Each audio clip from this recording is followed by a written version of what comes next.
તો આ તરફ બનાસકાંઠાના લાખણી તાલુકાના ધરણવા ગામના લોકોમાં પણ રોષ છે। પાયાની સુવિધાઓ ન હોવાથી સ્થાનિકો ખૂબ જ અકળાયા છે। શિવ મંદિરે એકઠા થઈને ચૂંટણી બહિષ્કારનું તેઓએ એલાન કર્યું છે। ધરણવા ગામ પાયાની સુવિધાઓથી વંચિત હોવાનો આક્ષેપ તેઓએ કર્યો છે। મહિલા અને પુરુષોએ ચૂંટણી બહિષ્કારનું પણ એલાન કર્યું છે।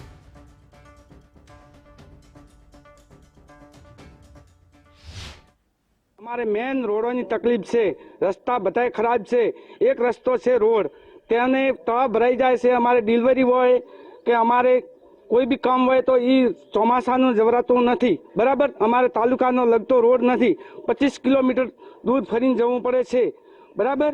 પછી પાણીની સગવડ નથી, બોર ચાલુ કરવામાં 2-4 વાર નીકળી જાય છે। ધારાસભ્ય આવે છે એ અમને બત્તા વાટાડીને જતો રહેશે બરાબર કે ક્યારેક અમે કરી નાખશું, મહિના પછી અમને લાવી દો એટલે અમે ત્યાં ચૂંટણીનો બહિષ્કાર કરી રહ્યા છીએ। બનાસકાંઠાના લાખણી તાલુકાના ધરણવા ગામની અંદર આજે ગ્રામજનો એકઠા થયા છે અને ચૂંટણી બહિષ્કાર કરવાનું એલાન કરી રહ્યા છે।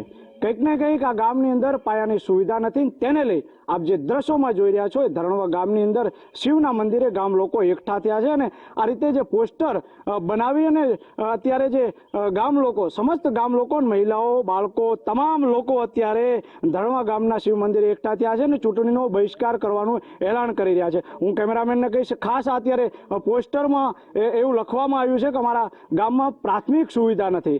પ્રાથમિક સુવિધામાં એવું છે કે જે રોડ, પાણી, બાળ મંદિરની, એક આંગણવાડીની જે ખરેખર સુવિધા હોવી જોઈએ, એ બસ સ્ટેન્ડની સુવિધા હોવી જોઈએ, એ પણ આ પ્રાથમિક સુવિધાઓ નથી। તેને લઈને આ ગામ લોકોએ આજે એકઠા થઈને નિર્ણય લીધો છે। આપણે કેટલાક અહીંયા ગામ લોકો પણ જોડાયા છે, એમની સાથે વાત કરશું કેમ આ નિર્ણય લેવો પડે છે। શું કહેશો, આજે આ પોસ્ટર લઈ અને ઊભા છો, ચૂંટણીનો બહિષ્કાર કરવાનું એલાન કરી રહ્યા છો, કેમ કરવું પડે, શું છે પ્રશ્ન? હવે અમારો પ્રશ્ન એ છે કે આજ દાડા સુધી અમારા ગામમાં કોઈ નેતા અમારું કામ કરતા નથી બરોબર। અમારા ગામમાં રોડ, રસ્તા, બધા બાળ મંદિર, પાણીની સુવિધા કોઈ અમારું કામ કરતા નથી। ચૂંટણી ટાણે આવે છે, વચનો આપે છે અને પછી કોઈ અમારું કામ થતું નથી। એટલે અમે આજ આખા ધરણવા ગામના વસ્તી સર્વસંમતિથી ચૂંટણીનો બહિષ્કાર કરીએ છીએ। ધરણવા ગામ ચોક્કસથી તો આ ચૂંટણીનો બહિષ્કાર કરવાના નારા લાગી રહ્યા છે। બીજા પણ આગેવાનો જોડાયા છે, શું કહેશો, આજે ચૂંટણી બહિષ્કાર કરવાનો નિર્ણય શા માટે લેવો પડે? અમારે પાયાની સુવિધા ધરણવા ગામમાં નથી આજ સુધી। આઝાદીને 75 વર્ષ થઈ ગયા છે પણ અમારા ગામમાં કોઈ પાયાની સુવિધા નથી, નથી રોડ, નથી રસ્તા, નથી આંગણવાડી, જર્જરિત છે, પડી જાય તેવું મકાન છે અને કોઈ પણ સુવિધા અમારા ગામને મળી નથી। દરેક અમારે કોઈ ભાજપથી વિરોધ નથી, કોઈ કોંગ્રેસથી વિરોધ નથી, પણ દરેક પક્ષના નેતાઓ આવે છે, વચન આપીને જાય છે અને વચનો નિભાવતા નથી। ગામને બહુ તકલીફ પડે છે, નિશાળીઓને ભણવા 4-4 કિલોમીટર ચાલીને જવું પડે છે, કોઈ સાયકલ જાય તેવી પણ સુવિધા નથી। ચોક્કસથી તો આપણી સાથે વિદ્યાર્થીનીઓ, કેટલી બહેનો પણ જોડાઈ છે। શું કહેશો, શા માટે આજે આ પોસ્ટર લઈને ઊભા છો, કેમ આવું કરવું પડે? અમારા ગામમાં કોઈ પાયાની સુવિધા નથી કે રોડ નથી, કંઈ જ પણ નથી। ચૂંટણી હોય ત્યારે બધા આવે છે પરંતુ કોઈ પણ રોડ કે કંઈ પણ બનાવતા નથી। ક્યાં ભણો છો, કઈ રીતે અત્યારે અભ્યાસ? હું ડેરા હાઈસ્કૂલમાં ભણું છું 4-5 વર્ષથી, પરંતુ રસ્તાઓ છે તે અમને બીક લાગે છે, 4 કિલોમીટર ચાલીને પણ જવું પડે છે।